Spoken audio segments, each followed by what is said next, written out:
બદીએ હું થાકું નહીં, એવી શક્તિ જો મુક્તિ ભજતા કશું એ હું યાચું નહીં, એવી ભરતી દો ભક્તિ કરતા કદીએ હું થાકું નહીં, એવી શક્તિ દો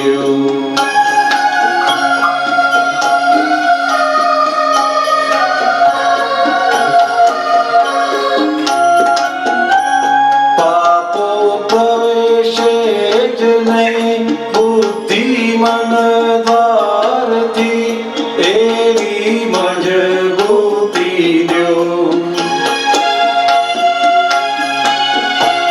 ચેતન વિકલ્પીને કઈ દુઃખ આપું જ નહીં, વૃત્તિ અહીં સીજરો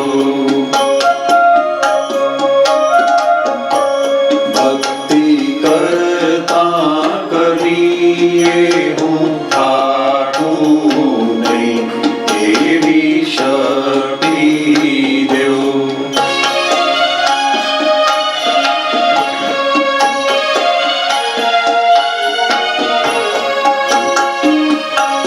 ચિત્ત ચંચળતા ક્યાંય લપટે જ નહીં, નિર્મળ સ્થિરતા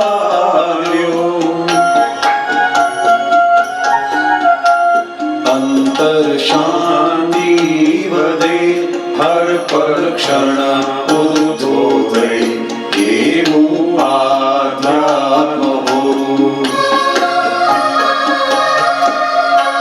મુક્તિ ભજતા કશું એ હું યાચું નહીં, એવી ભરતી દો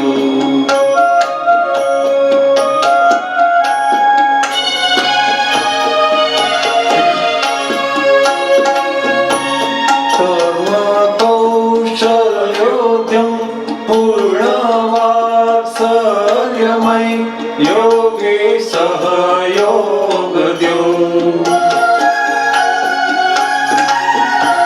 ગર્જિત સુખ અને શાંતિ હો પ્રીતિમય, લક્ષ્મી સાત્વિક હો ભક્તિ કરતા કદીએ હું થાકું નહીં, એવી શક્તિ દો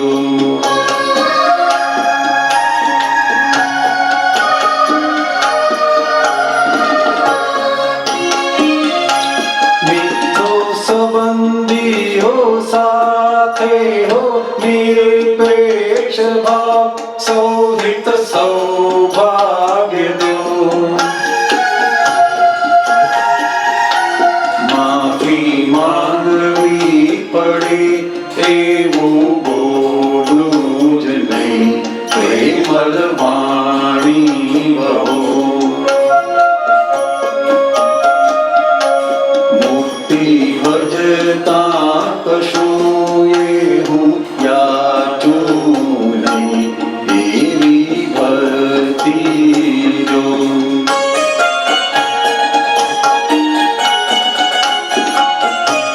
ખોટી કમાણી ન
જઈએ ત્યાં ઉલ્લાસ આનંદ થાય પરપટ પ્રેમાર્ગ જો મુક્તિ ભજતા કશું એ હું યાચું નહીં એવી ભરતી દો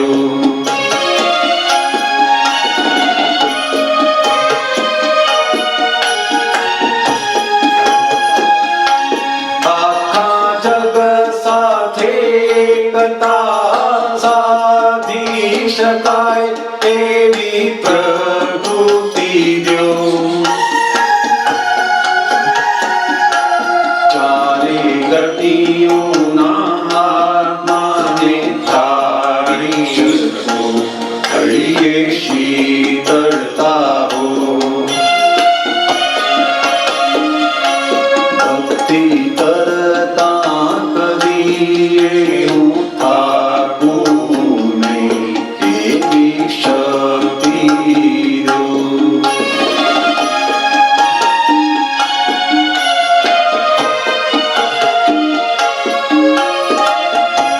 કૃપા વર્ધમાન થાય મીઠે આગમન શુદ્ધ સ્વયોગ હો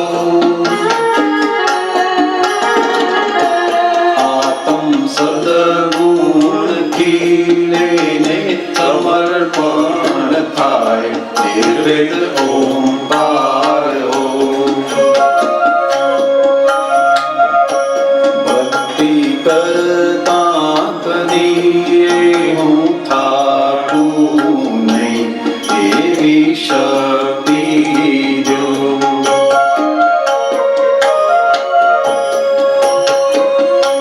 બીજો ભવ આવે નહીં દ્રષ્ટા જાગૃત રહો દ્રષ્ટિ આખી જો દાદા સ્વીકારી જે આંસુના અભિષેકી હો એવી પ્રાર્થના હો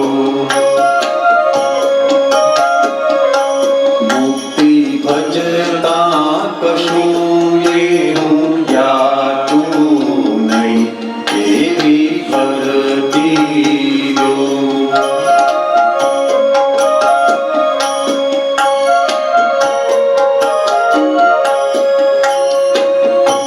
જાતિ વેશ અને વર્ણથી પર અતિ દુર સ્વાહમ સ્વદેશ જો અમને માંગતા એ આવડ્યું નહીં રે દાદા માટે મોક્ષ જજો અમને માંગતા એ આવડ્યું નહીં રે દાદા માટે મોક્ષ જજો ભક્તિ કરતા કદીએ હું થાકું નહીં એવી શક્તિ દો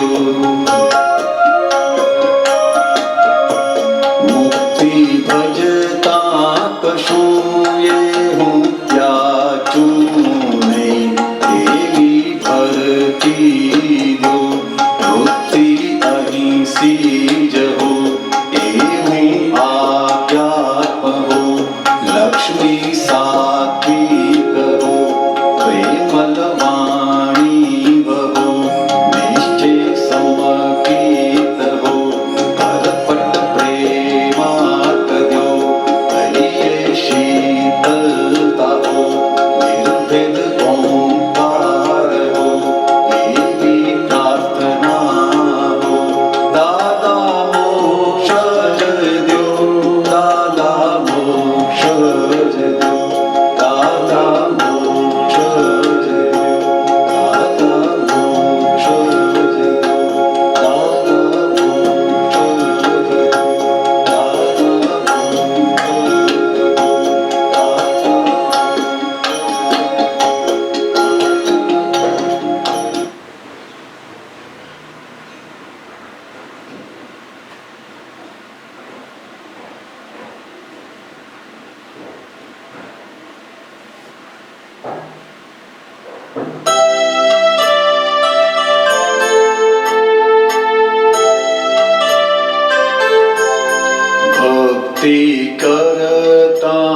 કદીએ હું થાકું નહીં, એવી શક્તિ દો.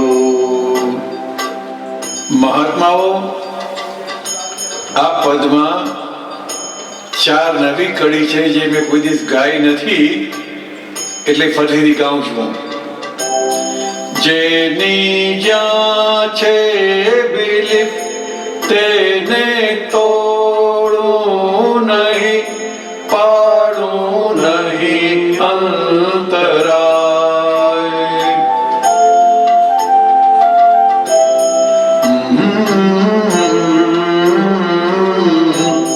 રિયલ સ્વરૂપે છો શુદ્ધાત્મા સ્થાપી દો, શ્રદ્ધા સ્વમાર્ગીઓ.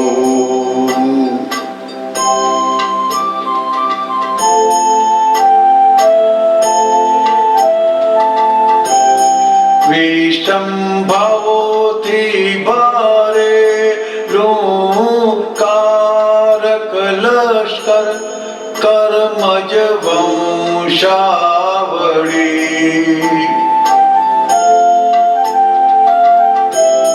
સંગી ક્રિયાની સમિતા જડ જુદી જ છે, જાગૃત અલિપ્તા હો.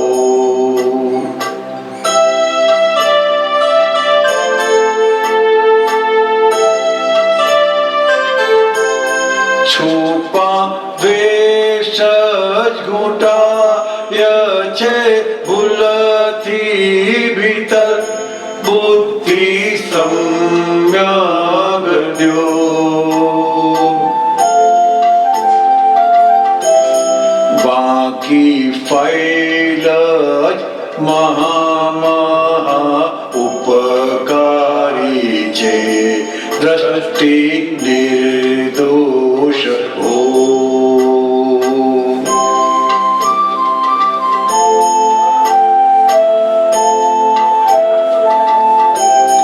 દર્શન કરી લઉં સર્વત્ર શુદ્ધ આત્માના દિવ્ય ચક્ષુપયોગે.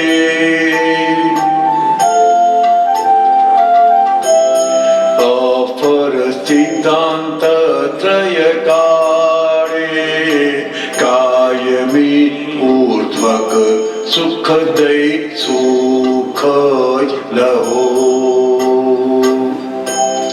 મુક્તિ ભજતા કશુંએ હું યાચું નહીં, એવી ભરતી દ્યો. ભક્તિ કરતા કદીએ હું થાકું નહીં, એવી શક્તિ દો.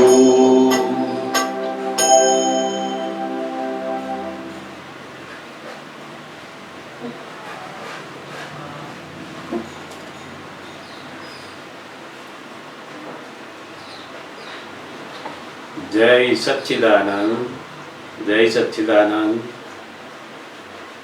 ખૂબ સુંદર કવિરાજનું પદ સાંભળ્યું આપણે. ભક્તિ કરતા કદીએ થાકું નહીં. આપણને એવા પુરુષ મળ્યા હોય કે જેની ભક્તિ કરતા ક્યારેય થાક લાગે નહીં. આપણને થાક કરે લાગે તો કે આપણને અંદર રસ આવતો બંધ થાય ત્યારે પેલો થાક શરૂ થાય. અનંત કાળથી દરેક જીવ સુખની જે શોધ કરી રહ્યા છે એની અંદર આ કાળમાં તો કેટલા બધા સાધનો, બધી સગવડો અને સંપત્તિ આટલા બધા સુખોની અંદર ઉમેરો કરી આપે એવો આ કાળ, છતાં પણ મોટા ભાગના જીવોને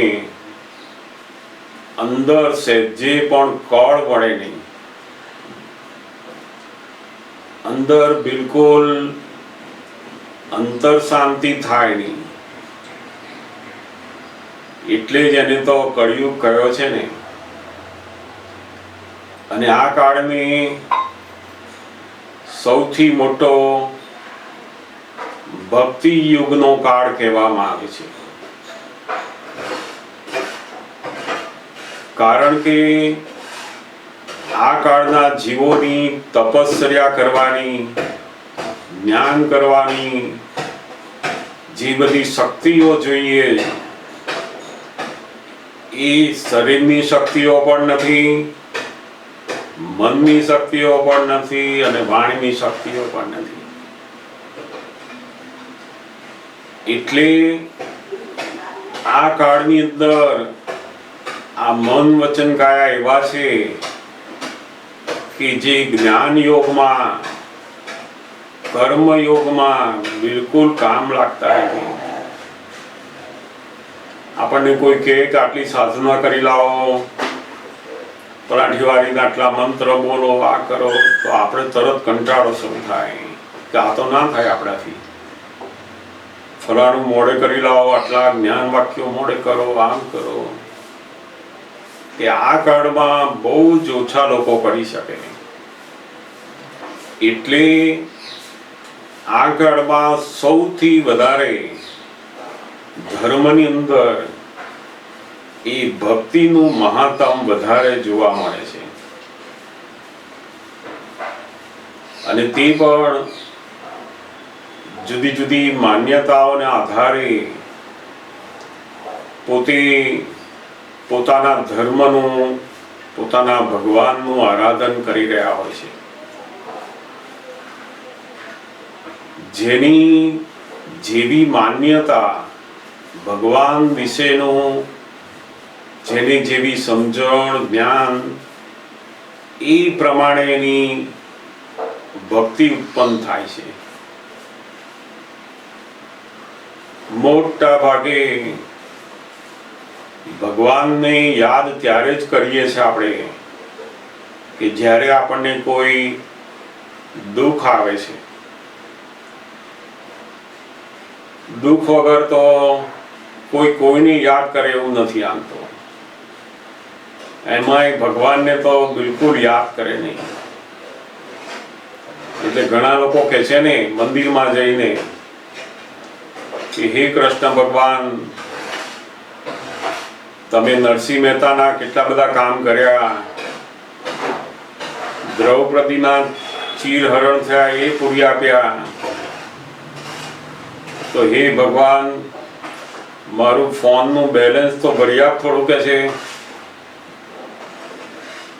તે આ કાળની અંદર લોકો પોતાને જે કામની જરૂર છે એવું ભગવાન પાસે માંગે. મારા ઘરે ધંધો બરાબર ચાલતો નથી તો એમાં મદદ કર, મારા છોકરીનું કંઈ ગોઠવાતું નથી એનું કંઈક કરી આપ. ભગવાન વિશેની જે માન્યતા છે કે ભગવાન આપણને આ બધું કરી આપે, મને આવું કરી દે, મને આ આપી દે, મારું જે દુઃખ છે એ બધું લઈ લે. ઘરેથી નીકળ્યા હોય અને જો કોક રસ્તામાં ટોકે અને અત્યારે ના જતા અને આમ ના થતા, અને જો એ નીકળી ગયો અને જો રસ્તામાં એક્સિડન્ટ થયો તો એ શું માને કે જો પેલા ભાઈએ કહ્યું આપણે એનું માન્યું નહીં. કેટલાક તો ભગવાનની પૂજા કરતા હોય ને જો જવાનું થયું તો કે આવું છોડાય નહીં. અને જો કંઈક બન્યું તો તરત જ એ ભગવાન ઉપર આરોપ આપે. એટલે મોટા ભાગે ભગવાનને યાદ કરનારા ભક્તો જે છે એમાંના આર્ત ભક્તો કે જે લોકો પોતાને દુઃખ આવે ત્યારે જ ભગવાનને યાદ કરે. એ સિવાયના જે ભક્તો છે બધા અર્થાથી ભક્તો. અર્થ, લક્ષ્મીની જરૂર પડે, ઓફિસમાં જાય એટલે પહેલા ભગવાનને પગે લાગે. શેના માટે? કે લક્ષ્મી ધંધો સરસ ચાલે એના માટે, લક્ષ્મી આવે એના માટે.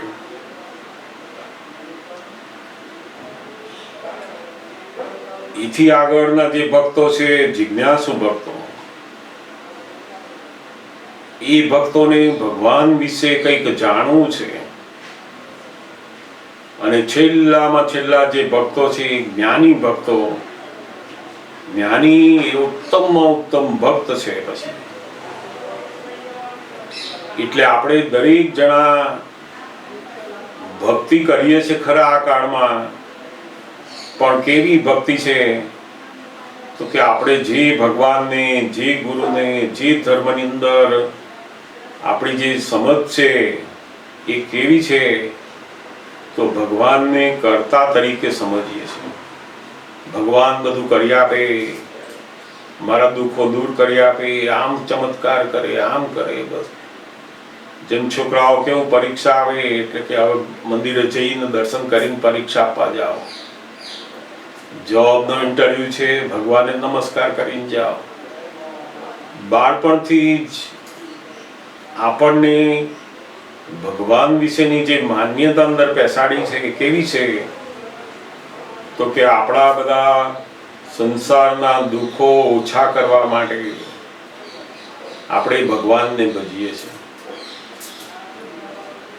એટલે જ્યાં સુધી ભગવાનને કરતા જોઈએ છે, ભગવાન બધું કરી આપે એવું, ત્યાં સુધી જે ભક્તિ થાય છે એ બધી ભક્તિ એ પરોક્ષ ભક્તિ કહેવાય છે. અને ધીમે ધીમે એની સમજણ વધતા વધતા વધતા આગળ જાય પછી એ પરોક્ષ ભક્તિ એ પેલા મુક્તિના સાધનો ભેગા કરી આપવામાં મદદ કરે. પછી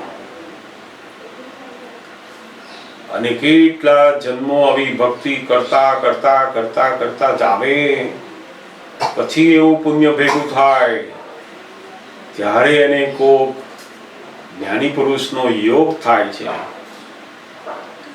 અને એ યોગ થયા પછી આખી જે ભક્તિ શરૂ થાય છે એ પ્રત્યક્ષ ભક્તિની શરૂઆત થાય છે.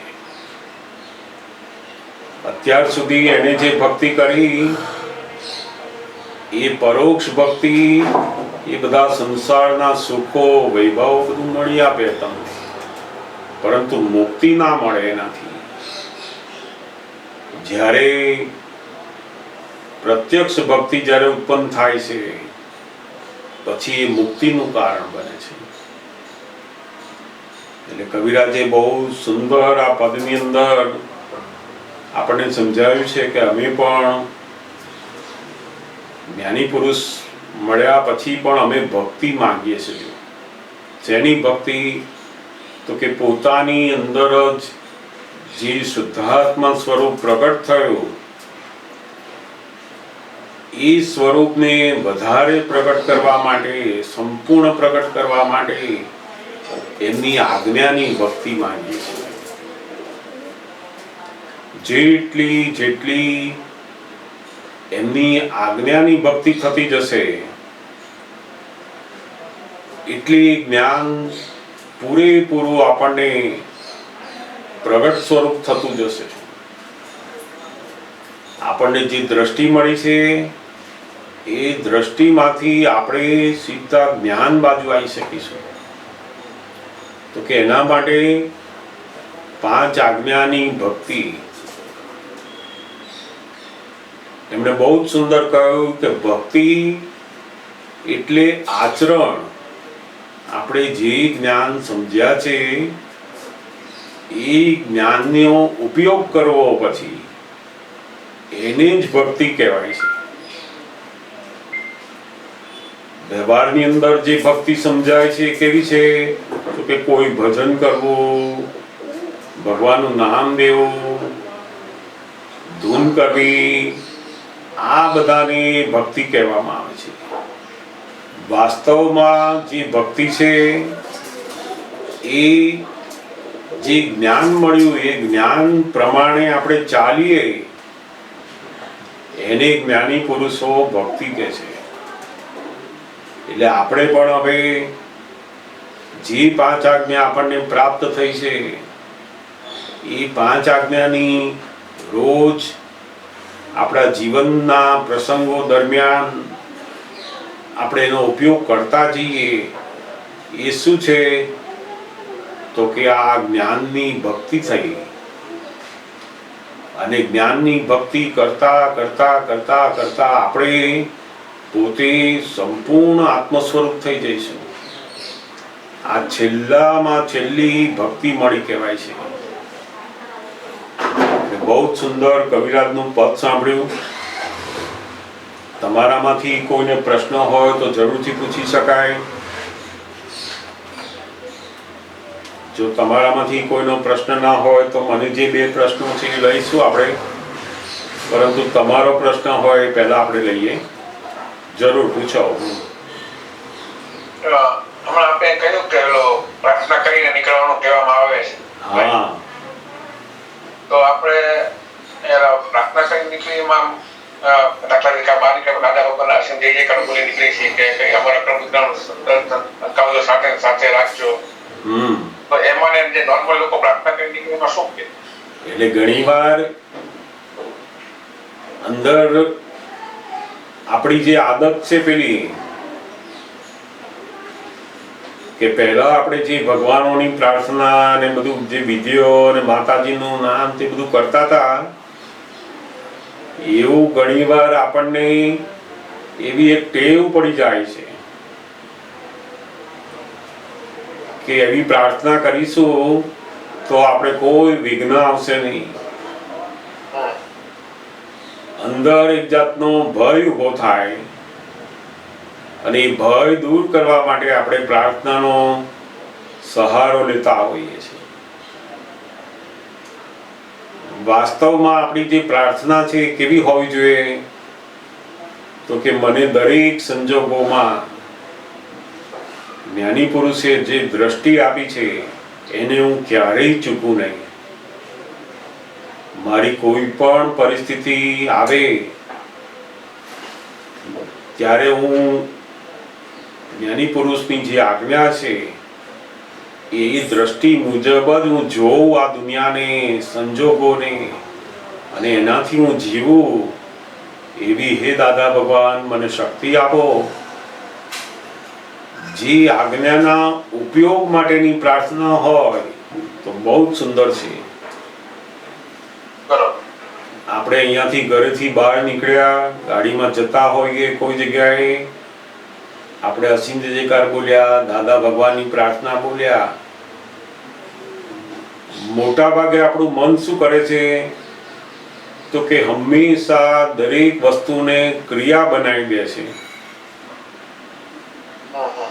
જેમ મન શું કરે કે આપણને આ વસ્તુ બોલી ગયા એટલે ક્રિયા આપણી પતી ગઈ. પછી આપણે નીકળ્યા એટલે આપણે એમ જ માનીએ મેં જે મારું કરવાનું હતું એ દાદા ભગવાનના મંત્ર બોલી લીધા, દાદા ભગવાનને કહ્યું કે મારી સાથે ને સાથે રહેજો. એ બોલી ગયા આપણે બોલવા માટે.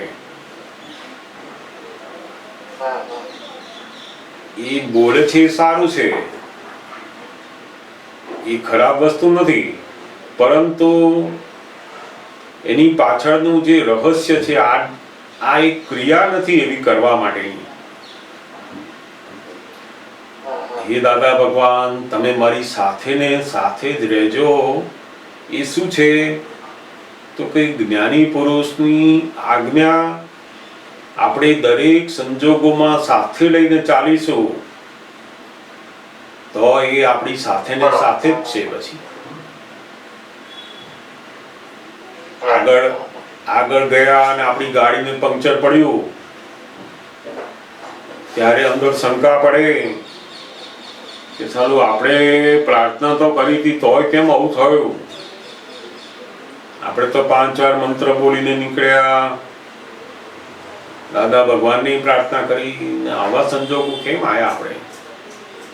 એટલે પોતાની અંદર એક જાતનું દુઃખ ઊભું થાય, એક જાતની મૂંઝવણ ઊભી થાય, અને પછી પોતાની જાત ઉપર એને થાય મેં બરાબર પ્રાર્થના નથી કરી. એવું જુદું જુદું પોતાના શંકાઓ અંદર શરૂ થાય. હવે એનું કારણ શું છે? તો કે પહેલા જે પેલી આદત હતી દેવ દેવીઓની, ભગવાનની, એવી જ આદત પાછી આમાં શરૂ થઈ. એટલે દાદા ભગવાનનું દર અસલ સ્વરૂપ આપણે સમજીને પ્રાર્થના કરીએ છીએ. અને પ્રાર્થના એ શેના માટે હોવી જોઈએ? કે મને આ પંક્ચર પડ્યું તો પણ એ સમયે મને આ આજ્ઞાની હાજર ને હાજર રહી, વ્યવસ્થિત હાજર રહ્યો, કોઈનો દોષ દેખાયો નહીં મને. એવું આપણને જેટલું રહ્યું એની અંદર દાદા ભગવાનની પ્રાર્થના કામ લાગે છે. એટલે પ્રાર્થના કરવી એ સારી વસ્તુ છે, પણ સમજીને કરવી. શેના માટે કરી રહ્યા છે? એવું તો નથી ને કે આપણે મનની અંદર જે છુપા બધા ભય પેઠેલા છે ને એમાંથી કરીએ છીએ. આપણે સંજોગો ગમે તેવા આવે, એ દરેક સંજોગોની અંદર એમની જે આજ્ઞા છે મને નિરંતર જાગૃતિમાં રહે, એના ઉપયોગમાં હું રહું, એવી શક્તિ માટે પ્રાર્થના કરવાની છે. સંજોગો બદલવા માટે પ્રાર્થના નથી કરતા આપણે. એ સંજોગોને મારે કેવી રીતે જોવા, એ સંજોગોમાં મારે કેવી રીતે દુઃખ ઊભું ના થાય એવી રીતના રહેવું,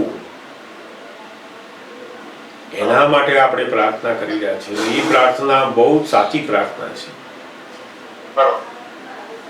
અને આ પહેલા આપણા સત્સંગમાં પરોક્ષ ભક્તિ ને પ્રત્યક્ષ ભક્તિ બહુ સરસ વાત કરેલી. બરાબર. અને સમજાય પણ ઘણી ક્લેરિટી આવી ગઈ હતી. બરાબર. પણ હજી આપણું એવું છે ને, લોલકની ઘડીકમાં પરોક્ષમાં, ઘડીકમાં પ્રત્યક્ષમાં જાય, સ્થિર ન થાય. આમ તો તાત્વિક રીતે સમજાય ગયું પરોક્ષ ને પ્રત્યક્ષ નો રાઈટ. આપણે હજી સીધું આપણા મગજમાં શું પેલું જૂનું હોય ને, પરોક્ષ ને પ્રત્યક્ષ ને કૃપા કરી. કે દાખલા તરીકે દાદા આપણે અત્યારે આપણી વચ્ચે નથી તો કોણ પ્રત્યક્ષ? બરાબર છે. એટલે આપણે પ્રત્યક્ષ નું આમ હજી આવશે ને, મગજમાં શું જે પેલું ચિત્ર હોય ને આપણું જે પ્રત્યક્ષ એટલે હાજર જ હોય કે દાદા અત્યારે હાજર નથી, રાઈટ? દાદા પછી આપણે પાસે કોણ પ્રત્યક્ષમાં એમ થાય. એટલે મન છે ને ફિઝિકલી બોલતા કરે પ્રત્યક્ષ ને. હા, કારણ કે આપણને વ્યક્તિ સ્વરૂપે પ્રત્યક્ષનું મહત્વ બહુ અંદર છે. અને લોકોએ પણ આપણને એવું ઘણું ફિટ કરી દીધેલું હોય છે. જ્ઞાની પુરુષ એ પ્રત્યક્ષપણે જ્યારે હોય છે ત્યારે એ તો દેહાતીત છે. એટલે એમનું પ્રત્યક્ષપણું એ સૌથી કલ્યાણકારી હોય છે. એમને દેહાતીત દશા છે એમની. અને એ દશાનું જે પ્રત્યક્ષપણું છે એ આપણને ખૂબ કામ લાગતું હોય છે એ વખતે. પણ જ્યારે એમનો દેહ હાજર નથી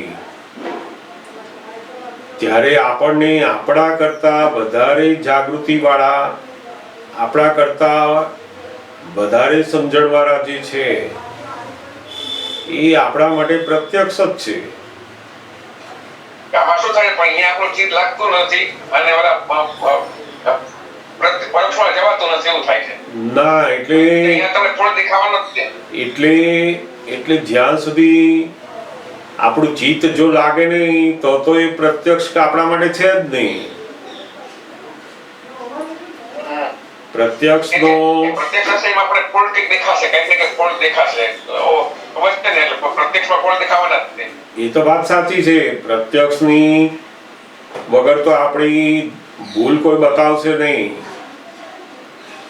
કોઈ જીવતા હશે એ જ આપણી ભૂલ બતાવશે. એટલે પ્રત્યક્ષનું મહાત્મ છે. પણ ક્યારે? તો કે જ્યારે આપણી હૃદયની અંદર એમના પ્રત્યેની પરમેનન્ટ પૂજ્યતા ઊભી થાય ત્યારે પછી એ પ્રત્યક્ષ તરીકે કામ લાગે છે. ત્યાં સુધી આપણે શું કરવું જોઈએ? તો કે આપણે એમના જ્ઞાનને પ્રત્યક્ષ બનાવવાનું છે.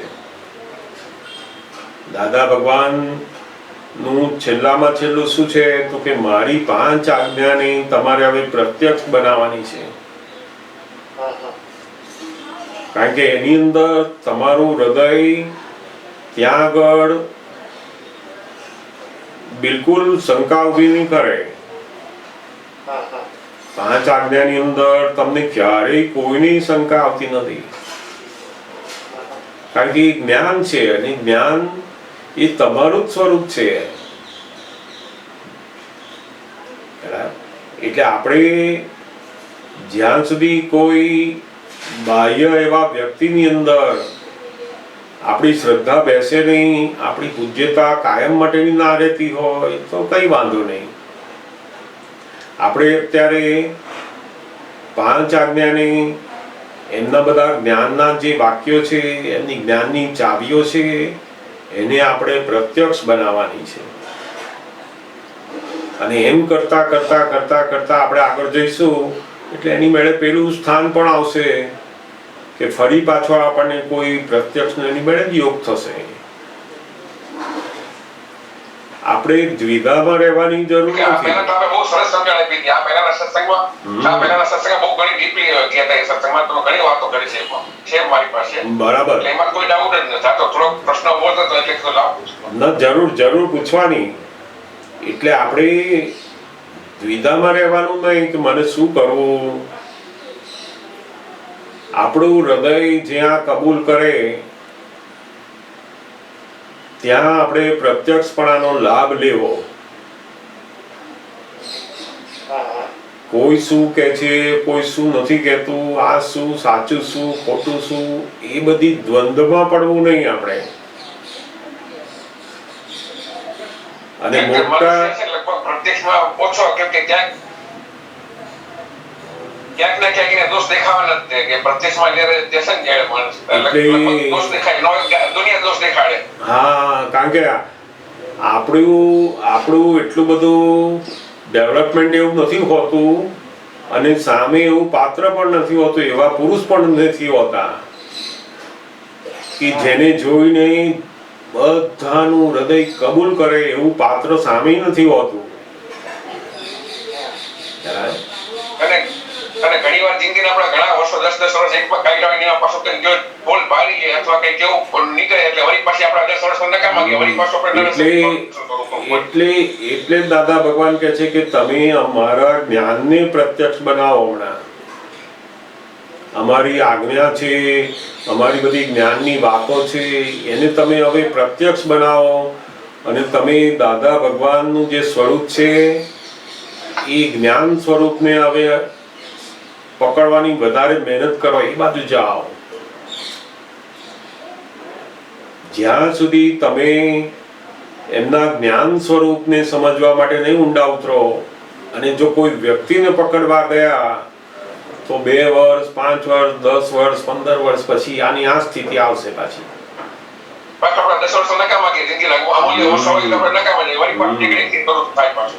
એટલે આ બહુ મોટી વસ્તુ છે. દાદા ભગવાન કહે છે કે તમારે વ્યક્તિને અત્યારે શોધવાની જરૂર નથી. એમનું જે વિજ્ઞાન છે એ વિજ્ઞાનને સમજીને તમારું જીવનની અંદર શરૂ કરો બધું.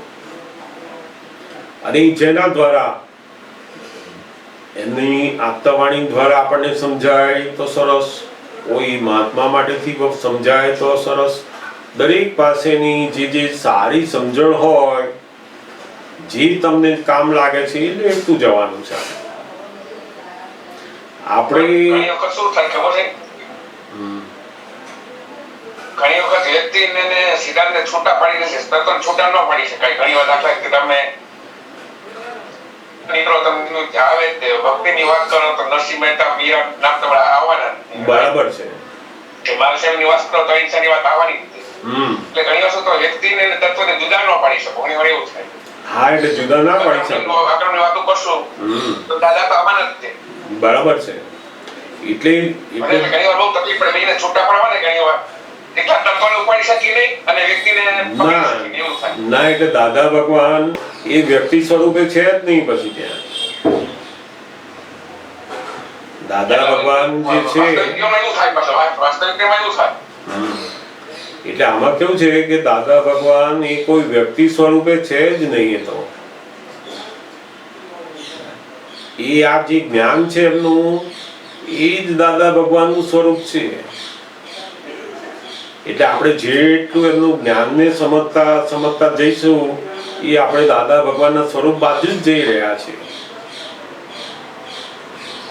કારણ કે દાદા ભગવાન પોતે દેહ સાથે જ્યારે હાજર હતા ત્યારે પણ એ તો એવા જ હતા કે જ્ઞાનને આપણી સાથે પકડાવતા હતા. એ વ્યક્તિ સાથે પકડાવતા જ નહીં ક્યારેય. એક બહુ તત્વજ્ઞાની મહાત્મા હતા આપણા દાદા ભગવાનની પાસે જ્યારે આવેલા એ પહેલા પણ એ બહુ જ મોટા વ્યાખ્યાન કરતા હતા. ધર્મની અંદર બહુ જ આગળ પડતા માણસ. એ વ્યક્તિ જ્યારે દાદા ભગવાન પાસે જ્ઞાન લીધું, એમની પાસે એટલા બધા સવાલ જવાબ કર્યા, બધું કર્યું ને ઘણા વર્ષો ગયા પછી એટલો બધો અહોભાવ થઈ ગયો એમને કે દાદા ભગવાન હું અત્યાર સુધી જે બધું વાંચતો હતો, સમજાવતો હતો એ બધી વસ્તુ હવે આજે હું મારા જીવનમાં અનુભવું છું કે છે. હવે પહેલા એ શબ્દો હતા, આજે હું અનુભવ છું.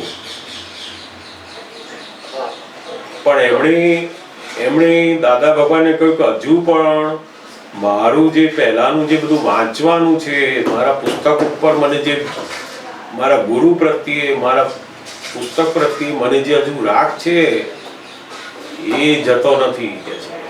આટલું બધું મને અનુભવ છે તો પણ પેલું મારું જતું નથી. એક વખત એ પોતે દાદા ભગવાન પાસે એમના ગુરુજી હતા શ્રીમદ રાજચંદ્ર, એમનું એક પુસ્તક લઈને આવેલા અને એમણે દાદા ભગવાનને આપ્યું કે હે દાદા ભગવાન, મારી પ્રાર્થના છે કે હજુ આ મારાથી આ પુસ્તક છૂટતું નથી. તમે તો કહ્યું કે આ પુસ્તકમાં જેટલું લખ્યું છે એ બધું તમને અનુભવમાં આવી ગયું છે, પણ મને હજુ આ છૂટતું નથી. હું વાંચું છું રોજ, જે પાછું એનું ફરી વાંચું એમ ચાલ્યા જ કરે મારું કે છે. એટલે દાદા ભગવાને કહ્યું કે મને એવી પ્રાર્થના હું કરું છું, તમને મને વિધિ કરી આપો કે હવે આ પુસ્તકને હું ફાઇલ તરીકે વાંચું બસ. એટલે દાદા ભગવાનને આપ્યું જેવું પુસ્તક એમણે લીધું અને દાદા ભગવાને એ પુસ્તક લઈને એમની પ્રાર્થના કરી કે તમને હવે જ્યારે વાંચો ત્યારે ફાઇલ તરીકે વાંચવું છે તો અમે તમને આજ્ઞા આપીએ છીએ. પછી જ્યારે વિધિ કરીને પ્રાર્થના કરીને આપ્યું પાછું, એટલે એમણે બીજું એક વાત કહી એમને કે હવે તમારે આ પુસ્તકને ચોંટી પડતા નહીં કે છે અને અમને ચોંટી પડતા નહીં કે છે. એમણે શું બે વાત કહી?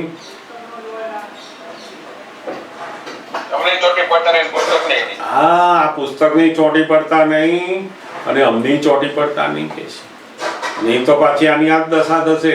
નટુભાઈને વાત કરી, નટુભાઈને વાત કરી કે અમારા પછી આ તમને કઈ કામ ફોટા બધું પાડતા હતા કે અમારા પછી તમને કઈ કામ નહીં લાગે કે આ બધું. હા, એટલે જે કરો છો ફોટા ને બધું.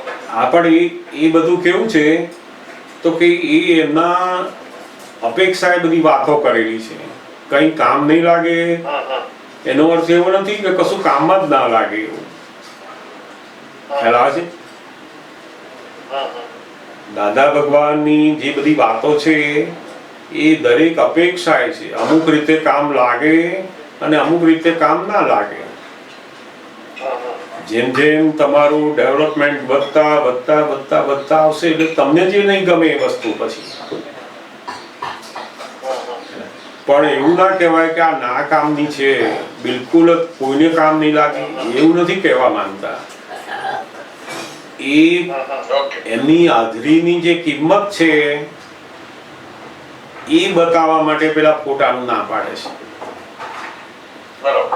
જેમ એ પોતે હાજર બેઠેલા હોય અને કોઈ માણસ એમના ફોટા આગળ ઘરે બેસે, મંદિર બનાવીને ઘરે બેસે, પછી પ્રાર્થનાઓ કર્યા કરે, બધું કર્યા કરે, તો બેમાંથી કયો ફાયદો વધારે?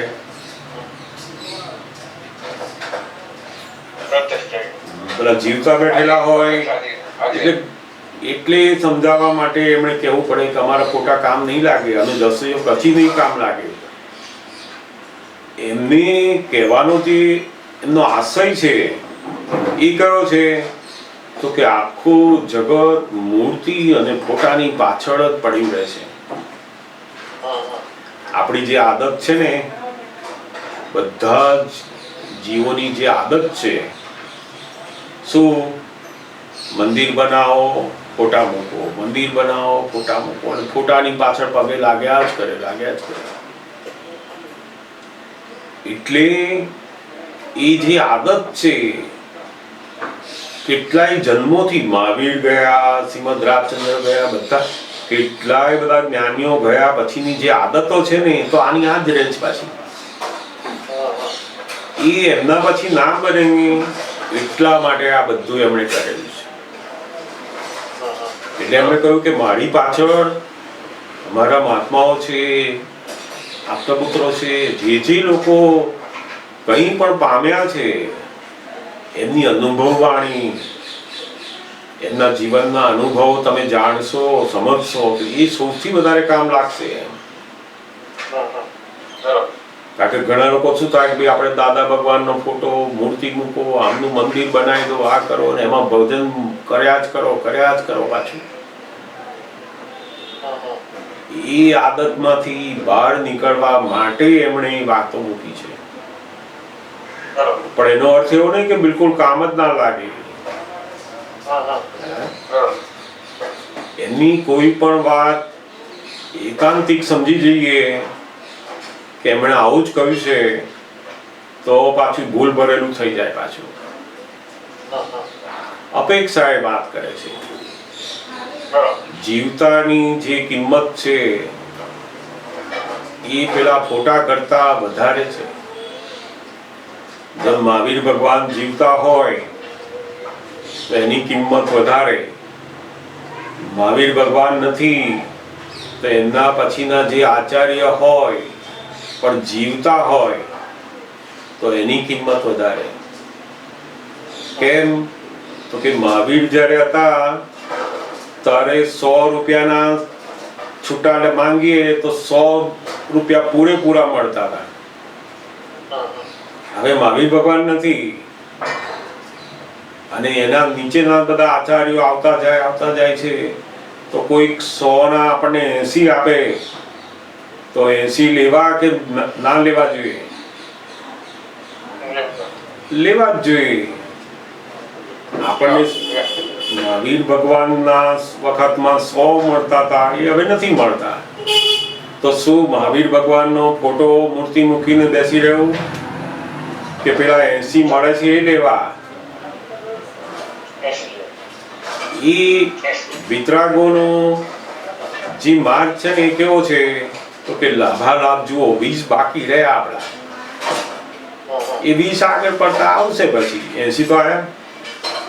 એ 20 માટેની મહેનત પછી આગળ બીજા ભાવમાં 80 જવા ના દેવા જોઈએ. 80 માંથી 70, 60, 50 એમ આવશે, પણ 50 જવા નહીં દેવા જોઈએ. સમજદાર તો ખ્યાલ આવે છે. એટલે લાભાલાભ જોતા આવડી ગયું, સમજ પડી ગઈ, તો તમે વિતરાગ માર્ગમાં બહુ જ પ્રગતિ કરી શકો છો. અને જ્ઞાની પુરુષ આપણને એ જ શીખવાડે છે કે જે જીવતા છે, જેની પાસે 40% જ્ઞાન છે તો એનું પણ લાભ લો. બાકી તમે લાખ અવતાર મૂર્તિ પાસે બેસી રહેશો, 1% લાભ થશે નહીં. એ તો મનને સ્થિર કરવાનું સાધન છે. એ તો બધા એટલે દાદા ભગવાનની ઘણી બધી વાતો એ જુદી જુદી અપેક્ષાથી કરેલી હોય છે. એનો મતલબ એમ નહીં કે એમનો ખોટો કામ જ ના લાગે, બહુ જ કામ લાગે.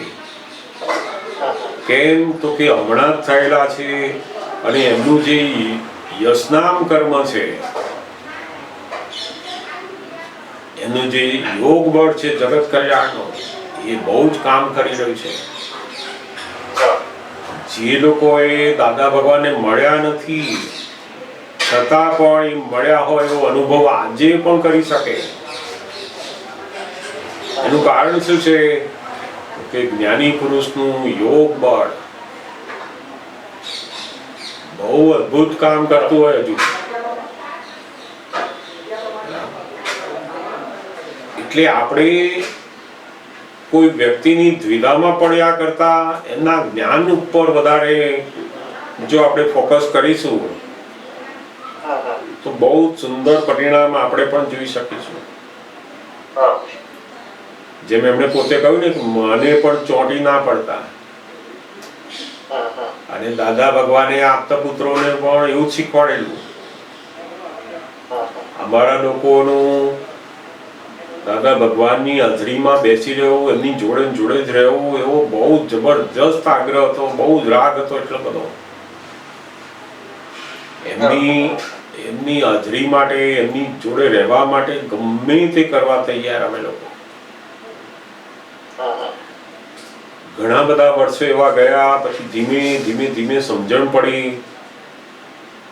કે એમની હાજરીમાં જે બેસીએ છીએ એ તો કાલે ગેરહાજર થઈ જશે પાછા. ત્યાર પછી શું કરશો? એટલે દાદા ભગવાને એમના છેલ્લા જે 2-3 વર્ષ આયા એની અંદર એવું સમજાવ્યું આપતા પુત્રોને, એટલું બધું સમજ પૂરતું કરતા ગયા કે દાદા ભગવાનનો અનુભવ એને જ્યાં બેઠો હોય ત્યાં થાય. એને પેલી ફિઝિકલ બોડીની જ જરૂર ના પડે. પછી એવા દશા ઉપર એ લાવે આપણને. જ્ઞાની એકલા જ એવા હોય છે કે જે એમનું અવલંબન પણ તમને રખાવે નહીં. તમને એવા અવલંબન ઉપર મૂકે કે તમે સ્વતંત્ર થઈ જાઓ, તમે જ્ઞાનના અવલંબન ઉપર આવો. એટલે જે જગ્યાએ આપણને જ્ઞાનનું અવલંબન પકડાવતા હોય ત્યાં આપણે વધારે આપણે એ કરવું કે જે આપણને જ્ઞાનનું અવલંબન બતાવે છે. તમે અમારી પાસે જાઓ, અહીંયા આવું ક્લાસ ભરો, અહીંયા આટલું આમ કરો, તેમ કરો, આ નિયમિત આમ કરો. જ્ઞાન ઉપર જે આપણને બેસાડે છે, જ્ઞાન પકડાવે છે, એની એ વાત ઉપર વધારે જવું આપણે. સમજાયું ને? સરસ વાત છે. જરૂર જરૂર જરૂર પૂછજો બધાને. જય સચ્ચિદાનંદ, જય સચ્ચિદાનંદ. આ પૂછો, બીજા કોઈ પૂછવું હોય જરૂર. હા જરૂર, વારાફરતી પૂછો, જરૂર પૂછો. ચિરાગભાઈ પૂછો તમે. મારો એક જ પ્રશ્ન છે કે આપણે તમે એક સત્સંગમાં એવું આપણે વાત કરી બરાબર, પ્રાર્થના માટે લિમિટેડ ચેક હોય, ધારો કે બ્લેન્ક ચેક હોય ને એમ, તો ફરી વાર રોજ પ્રાર્થના કરવી જોઈએ કે પછી વારા પરથી કેમનું, એ મને સમજાય તો કરી. હા, એટલે આપણને જ્યારે આપણી શક્તિ ખૂટતી લાગે ત્યારે પ્રાર્થના કરવાની. આપણને અંદર રોજ પ્રાર્થના કરું તો બહુ જ સારું ને. પણ પ્રાર્થના રોજના ચેક વપરાય છે ને એમ. ના પડી. ચેક તમે ચેક ક્યારે વપરાય? તો કે આપણે ભૌતિક વસ્તુઓ માટે કરીએ પ્રાર્થના તો વપરાઈ જાય. મને દુવિધા એ જ છે કે હું રોજ પ્રાર્થના કરું કે પછી અમુક દિવસે કરું, અઠવાડિયે કરું કે મહિને કરું એમ. પ્રાર્થના તો રોજ કરવી જોઈએ, હર પડે કરવી જોઈએ, પણ શેના માટે કરવાની? આપણે શેના માટે કરીએ છીએ? તમે પ્રાર્થના કરો? સુખ શાંતિ માટે કરીએ છીએ. હા બસ, તો સુખ શાંતિ માટે તો રોજ પ્રાર્થના થાય. ભૌતિક સુખ માટે તો કોઈ દાડો કરી જ નહીં. બરાબર, તો પછી ચેક ના વપરાય. ભૌતિક વસ્તુઓ માટે જ્યારે આપણે પ્રાર્થના કરીએ ને ત્યારે પેલો ચેક વપરાઈ જાય. પણ આપણે આપણા સુખ માટે, અંદરના સુખ માટે, આત્માના સુખ માટે, અંદરની શાંતિ માટે આપણે પ્રાર્થના કરીએ, એની જ્ઞાન સમજવા માટેની પ્રાર્થના કરીએ, નિરંતર અમને સત્સંગ મળે એની પ્રાર્થના કરીએ. એ પ્રાર્થનાઓ તો રોજ કરવી જોઈએ આપણે. અને સૌથી એમાં ચેક નહીં વપરાય ને? બિલકુલ ના વપરાય. એમાં તો અકબંધ રહેશે ચેક એવો ને એવો જ રહે. અને આપણી શક્તિ વધતી જાય અને ભગવાન બહુ જ ખુશ થાય કે ઓહો, આ બહુ ગજબની માંગણી કરે છે કે છે. દાદા ભગવાનના અસીમ જય જયકાર હો. દાદા ભગવાનના અસીમ જય જયકાર હો. દાદા ભગવાનના અસીમ